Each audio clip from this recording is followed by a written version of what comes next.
Hi hello welcome back to my YouTube channel. ಇವತ್ತು ಹಸಿ ತೊಗರಿಕಾಯಿನ ಉಪಯೋಗಿಸ್ಕೊಂಡು ತುಂಬಾ ಟೇಸ್ಟಿಯಾಗಿರುವಂಥ ಪಲಾವ್ನ ಹೇಗೆ ಮಾಡೋದು ಅಂತ ತೋರಿಸ್ತಾ ಇದ್ದೀನಿ.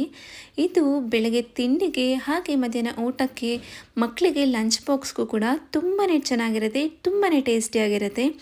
ಇದಕ್ಕೆ ಏನೇನು ಸಾಮಗ್ರಿಗಳು ಬೇಕು ಅಂತ ಇವಾಗ ನೋಡ್ಕೊಂಡು ಬರೋಣ. ಮಸಾಲೆ ರುಬ್ಬೋದಕ್ಕೆ ಅಂತ ನಾನಿಲ್ಲಿ ತೆಂಗಿನಕಾಯಿ, ಕೊತ್ತಂಬರಿ ಸೊಪ್ಪು, ಪುದೀನ ಸೊಪ್ಪು, ಹಸಿಮೆಣಸಿನಕಾಯಿ, ಶುಂಠಿ ಬೆಳ್ಳುಳ್ಳಿ ಪೇಸ್ಟ್, ಒಂದು 4ರಿಂದ 5 ಮೆಣಸು, ಚಕ್ಕೆ ಹಾಗೆ ಲವಂಗನ ಇಟ್ಕೊಂಡಿದ್ದೀನಿ. ನಂತರ ಒಗ್ಗರಣೆಗೆ ಪಲಾವ್ ಎಲೆ, ಸೋಂಪು, ಚಕ್ಕೆ, ಲವಂಗ, ಕಲ್ಹೂವನ ಕೂಡ ಇಟ್ಕೊಂಡಿದ್ದೀನಿ. ನಂತರ ಸಣ್ಣಕ್ಕೆ ಉದ್ದಕ್ಕೆ ಹೆಚ್ಚಿರುವಂಥ 2 ಮೀಡಿಯಮ್ ಸೈಜ್ ಈರುಳ್ಳಿನ ಕೂಡ ಇಟ್ಕೊಂಡಿದ್ದೀನಿ. ನಂತರ ಇದಕ್ಕೆ ಇಂಪಾರ್ಟೆಂಟ್ ಆಗಿರುವಂಥದ್ದು ಹಸಿ ತೊಗರಿಕಾಯಿ. ಇದನ್ನು ಕೂಡ ನಾನು ಅರ್ಧ ಬೌಲ್ ಆಗುವಷ್ಟು ನೀರಲ್ಲಿ ವಾಶ್ ಮಾಡಿ, ಜೊತೆಗೆ ಬೀನ್ಸ್, ಕ್ಯಾರೆಟ್, ಆಲೂಗಡ್ಡೆ ಹಾಗೆ 1 ಮೀಡಿಯಮ್ ಸೈಜ್ ಟೊಮ್ಯಾಟೋನ ಕೂಡ ಹೆಚ್ಚಿ ಇಟ್ಕೊಂಡಿದ್ದೀನಿ. ಮೊದಲನೇದಾಗಿ ನಾನಿಲ್ಲಿ ಒಂದು ದೊಡ್ಡ ಗ್ಲಾಸಲ್ಲಿ ಅಕ್ಕಿನ ತಗೋತಾ ಇದ್ದೀನಿ. ಅದನ್ನು ಒಂದು ಬೌಲ್ಗೆ ಹಾಕಿಬಿಟ್ಟು ಒಂದು 2ರಿಂದ 3 ಸಾರಿ ನೀಟಾಗಿ ವಾಶ್ ಮಾಡಿ ಅದನ್ನು ಎತ್ತಿಟ್ಕೊತಾ ಇದ್ದೀನಿ. ನಂತರ ಅದೇ ಅಕ್ಕಿಗೆ ನಾನು ಅಕ್ಕಿ ಮುಳುಗುವಷ್ಟು ನೀರನ್ನು ಹಾಕಿಬಿಟ್ಟು ಸೈಡ್ಗೆ ಎತ್ತಿಟ್ಕೊತಾ ಇದ್ದೀನಿ. ಸ್ವಲ್ಪ ನೆನಿಬೇಕು ಹಾಗಾಗಿ. ಅದಾದ ನಂತರ ನಾನಿಲ್ಲಿ ಮಸಾಲೆ ರುಬ್ಬೋದಕ್ಕೆ ತೆಂಗಿನಕಾಯಿ ಹಾಗೆ ಜೊತೆಗೆ 1 ಸ್ಪೂನ್ ಆಗುವಷ್ಟು ಶುಂಠಿ ಬೆಳ್ಳುಳ್ಳಿ ಪೇಸ್ಟ್, ಮೆಣಸು, ಚಕ್ಕೆ, ಲವಂಗ ಹಾಗೆ 8ರಿಂದ 10 ಹಸಿಮೆಣಸಿನಕಾಯಿ, 1 ಹಿಡಿ ಆಗುವಷ್ಟು ಕೊತ್ತಂಬರಿ ಸೊಪ್ಪು ಹಾಗೆ 1 ಹಿಡಿ ಆಗುವಷ್ಟು ಪುದೀನ ಸೊಪ್ಪು ಇದಿಷ್ಟನ್ನು ಹಾಕ್ಕೊಂಡು ನಂತರ ಒಂದು ಅರ್ಧ ಸ್ಪೂನ್ ಆಗುವಷ್ಟು ಉಪ್ಪನ್ನು ಕೂಡ ಹಾಕಿಬಿಟ್ಟು ಅದನ್ನು ಫೈನ್ ಪೇಸ್ಟ್ ಆಗಿ ಮಾಡ್ಕೊತಾ ಇದ್ದೀನಿ. ಈಗ ನೋಡಿ ಫೈನ್ ಪೇಸ್ಟ್ ಆಗಿದೆ. ನಂತರ ನಾನಿಲ್ಲಿ ಒಂದು ಕುಕ್ಕರ್ಗೆ 2 ಸ್ಪೂನ್ ಆಗುವಷ್ಟು ಆಯಿಲ್ನ ಆ್ಯಡ್ ಮಾಡ್ಕೊತಾ ಇದ್ದೀನಿ. ಜೊತೆಗೆ 1 ಸ್ಪೂನ್ ಆಗುವಷ್ಟು ತುಪ್ಪನೂ ಕೂಡ ಆ್ಯಡ್ ಮಾಡ್ಕೊತಾ ಇದ್ದೀನಿ. ತುಪ್ಪ ಬಿಸಿ ಆದಮೇಲೆ ಹೋಲ್ ಸ್ಪೈಸಸ್ನು ಕೂಡ ಆ್ಯಡ್ ಮಾಡಿಕೊಂಡು ನಂತರ ಅದಕ್ಕೆ ಸ್ವಲ್ಪ ಕಸೂರಿ ಮೇಥಿನೂ ಕೂಡ ಹಾಕ್ಕೋತಾ ಇದ್ದೀನಿ. ಇದಾದ ನಂತರ ಸಣ್ಣಗೆ ಉದ್ದಕ್ಕೆ ಹೆಚ್ಚಿಟ್ಟಿರುವಂಥ ಈರುಳ್ಳಿನೂ ಕೂಡ ಆ್ಯಡ್ ಮಾಡಿಕೊಂಡು ಈರುಳ್ಳಿ ಸ್ವಲ್ಪ ಕೆಂಪಗಾಗೋವರೆಗೂ ಇದನ್ನು ಚೆನ್ನಾಗಿ ಹುರ್ಕೋಬೇಕಾಗತ್ತೆ. 2ರಿಂದ 3 ನಿಮಿಷ ಚೆನ್ನಾಗಿ ಹುರ್ಕೋಬೇಕು. ನೋಡಿ ಇವಾಗ ಆಲ್ಮೋಸ್ಟ್ ಕೆಂಪಾಗಿದೆ, ಒಂದು ಅರ್ಧ ಭಾಗದಷ್ಟು ಹುರ್ಕೊಂಡಾಗಿದೆ. ಈ ಟೈಮಲ್ಲಿ ನಾನು ಹೆಚ್ಚಿಟ್ಕೊಂಡಿರುವಂಥ ತರಕಾರಿಗಳನ್ನು ಹಾಕೋತಾ ಇದ್ದೀನಿ. ಆಲೂಗಡ್ಡೆ, ತೊಗರಿಕಾಳು, ಬೀನ್ಸ್, ಕ್ಯಾರೆಟ್ ಹಾಗೆ ಟೊಮೆಟೊನೂ ಕೂಡ ಆ್ಯಡ್ ಮಾಡ್ಕೊತೀನಿ ಒಟ್ಟಿಗೆ. ನಿಮ್ಮ ಹತ್ರ ಬೇರೆ ಯಾವುದಾದ್ರೂ ತರಕಾರಿ ಇದ್ದರೂ ಕೂಡ ಅದನ್ನು ಆ್ಯಡ್ ಮಾಡ್ಕೋಬೋದು. ಗೆಡ್ಡೆಕೋಸಾಗಲಿ ಅಥವಾ ಬೀಟ್ರೂಟ್ ಏನಾದರೂ ಇದ್ದರೂ ಕೂಡ ಆ್ಯಡ್ ಮಾಡ್ಕೋಬೋದು. ಸ್ವಲ್ಪ ಕಲರ್ ಚೇಂಜ್ ಆಗ್ಬೋದು ಅಷ್ಟೇ, ಬಟ್ ತುಂಬ ಚೆನ್ನಾಗಿರುತ್ತೆ. ಈಗ ಅದಷ್ಟೂ ತರಕಾರಿನ ಆ್ಯಡ್ ಮಾಡಿ ನಾನು ನೀಟಾಗಿ ಮಿಕ್ಸ್ ಮಾಡ್ಕೋತಾ ಇದ್ದೀನಿ. ತರಕಾರಿ 2ರಿಂದ 3 ನಿಮಿಷ ಚೆನ್ನಾಗಿ ಈ ಎಣ್ಣೆಯಲ್ಲಿ ಬೇಯಬೇಕು. ಹಾಗಾಗಿ 2ರಿಂದ 3 ನಿಮಿಷ ಚೆನ್ನಾಗಿ ಹುರ್ಕೊಳ್ತಾ ಇದ್ದೀನಿ. ನಂತರ ಇದಕ್ಕೆ ಒಂದು ಅರ್ಧ ಸ್ಪೂನ್ ಆಗುವಷ್ಟು ಅರಿಶಿನದ ಪುಡಿನ ಕೂಡ ಆ್ಯಡ್ ಮಾಡ್ಕೋತಾ ಇದ್ದೀನಿ. ಇವಾಗ ಇದನ್ನು ಚೆನ್ನಾಗಿ ಮಿಕ್ಸ್ ಮಾಡಿಕೊಂಡು 2ರಿಂದ 3 ನಿಮಿಷ ಹಾಗೆ ಎಣ್ಣೆನಲ್ಲೇ ಬೇಯೋದಕ್ಕೆ ಬಿಡಬೇಕು. ನಂತರ ಮುಂಚೆನೇ ಏನು ಮಸಾಲೆನ ರುಬ್ಬಿ ಇಟ್ಕೊಂಡಿದ್ದೆ ಅದನ್ನು ಈ ಟೈಮಲ್ಲಿ ಆ್ಯಡ್ ಮಾಡ್ಕೋತಾ ಇದ್ದೀನಿ. ಆ್ಯಡ್ ಮಾಡಿಕೊಂಡು 2ರಿಂದ 3 ನಿಮಿಷ ಮತ್ತೆ ಇದನ್ನು ಹುರ್ಕೋಬೇಕಾಗತ್ತೆ.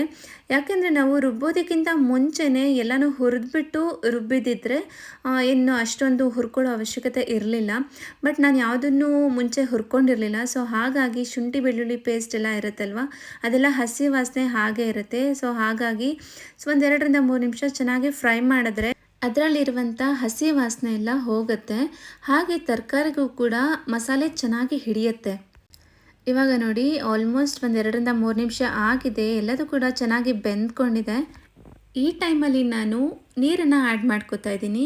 ನಾನು ಯಾವ ಕಪ್ ಮೆಜರ್ಮೆಂಟಲ್ಲಿ ಅಕ್ಕಿನ ತೊಗೊಂಡಿದ್ದೆ ಅದೇ ಕಪ್ ಮೆಜರ್ಮೆಂಟಲ್ಲಿ ನೀರನ್ನು ಹಾಕೋತಾ ಇದ್ದೀನಿ. ನಾನು ಈ ಕಪ್ಪಲ್ಲಿ 1 ಕಪ್ ಆಗುವಷ್ಟು ಅಕ್ಕಿನ ತೊಗೊಂಡಿದ್ದೀನಿ. ಹಾಗಾಗಿ ಅದೇ ಕಪ್ ಮೆಜರ್ಮೆಂಟಲ್ಲಿ 2 ಕಪ್ ಆಗುವಷ್ಟು ನೀರನ್ನು ಹಾಕೋತಾ ಇದ್ದೀನಿ. ನಾನಿಲ್ಲಿ ಕುಕ್ಕರಲ್ಲಿ ಕೂಗಿಸ್ತಾ ಇರೋದ್ರಿಂದ 1:2 ಅಷ್ಟೇ ನೀರು ಹಾಕೋತಾ ಇದ್ದೀನಿ. ನೀರು ಕುದಿಯುವಾಗ ರುಚಿಗೆ ತಕ್ಕಷ್ಟು ಉಪ್ಪನ್ನು ಹಾಕ್ಕೊಂಡು ಆವಾಗಲೇ ನಾನು ಅಕ್ಕಿನ ಏನು ನೆನೆಸಿಟ್ಕೊಂಡಿದ್ದೆ ಅದನ್ನು ಕೂಡ ಈ ಟೈಮಲ್ಲಿ ಆ್ಯಡ್ ಮಾಡ್ಕೋತಾ ಇದ್ದೀನಿ. ಅಕ್ಕಿನ ಆ್ಯಡ್ ಮಾಡಿಕೊಂಡು 1/4 ಭಾಗದಷ್ಟು ಅಕ್ಕಿ ಕುಕ್ಕರಲ್ಲಿ ಹಾಗೆಯೇ ಬೇಯಬೇಕು, ಓಪನ್ ಆಗಿಯೇ ಬೇಯಿಸ್ಕೋತಾ ಇದ್ದೀನಿ. 1/4 ಭಾಗ ಆದ ನಂತರ ಮತ್ತೆ ಟೇಸ್ಟನ್ನು ನೋಡಿ ಉಪ್ಪು ಏನಾದರೂ ಅವಶ್ಯಕತೆ ಇದೆ ಬೇಕು ಅಂತ ಅನಿಸಿದ್ರೆ ಈ ಟೈಮಲ್ಲಿ ಉಪ್ಪನ್ನು ಮತ್ತೆ ಆ್ಯಡ್ ಮಾಡಿಕೊಂಡು ಮತ್ತೆ 2ರಿಂದ 3 ನಿಮಿಷ ಹಾಗೆಯೇ ಕುದಿಯೋದಕ್ಕೆ ಬಿಟ್ಟಿದ್ದೀನಿ.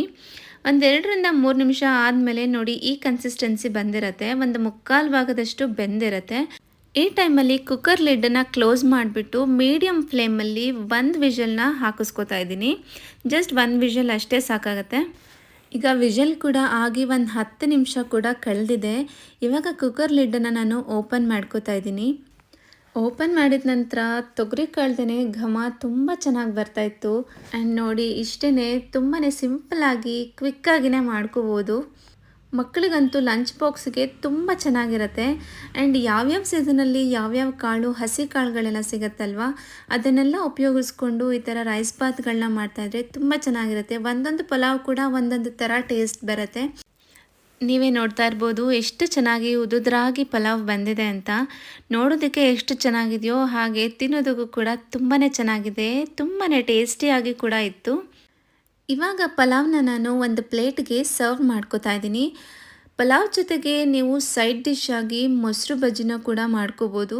ತುಂಬಾ ಚೆನ್ನಾಗಿರುತ್ತೆ ಮೊಸರು ಬಜ್ಜಿ ಇದ್ದರೆ. ಆ್ಯಂಡ್ ಜೊತೆಗೆ ಸೌತೆಕಾಯಿನ ಕೂಡ ನೀವು ಸೇರಿಸ್ಕೋಬೋದು.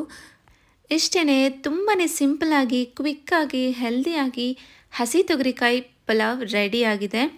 ನೀವು ಕೂಡ ಈ ರೆಸಿಪಿನ ಒಂದ್ಸತಿ ಮನೆಯಲ್ಲಿ ಟ್ರೈ ಮಾಡಿ ಹೇಗೆ ಬಂತು ಅಂತ ನನಗೆ ಕಾಮೆಂಟ್ ಮೂಲಕ ತಿಳಿಸಿ. ನಿಮಗೆ ಈ ರೆಸಿಪಿ ಇಷ್ಟ ಆಗಿದ್ದರೆ ಒಂದು ಲೈಕ್ ಕೊಡೋದನ್ನು ಮಾತ್ರ ಮರಿಬೇಡಿ. ಹಾಗೆ ಇನ್ನೂ ಯಾರೆಲ್ಲ ನನ್ನ ಚಾನೆಲ್ಗೆ ಸಬ್ಸ್ಕ್ರೈಬ್ ಮಾಡ್ಕೊಂಡಿಲ್ಲ, ಪ್ಲೀಸ್ ಸಬ್ಸ್ಕ್ರೈಬ್ ಮಾಡ್ಕೊಳ್ಳಿ, ನನಗೆ ಸಪೋರ್ಟ್ ಮಾಡಿ ಅಂತ ಕೇಳ್ಕೊಳ್ತಾ ಈ ವಿಡಿಯೋ ನೋಡಿದ್ದಕ್ಕಾಗಿ ಧನ್ಯವಾದಗಳು.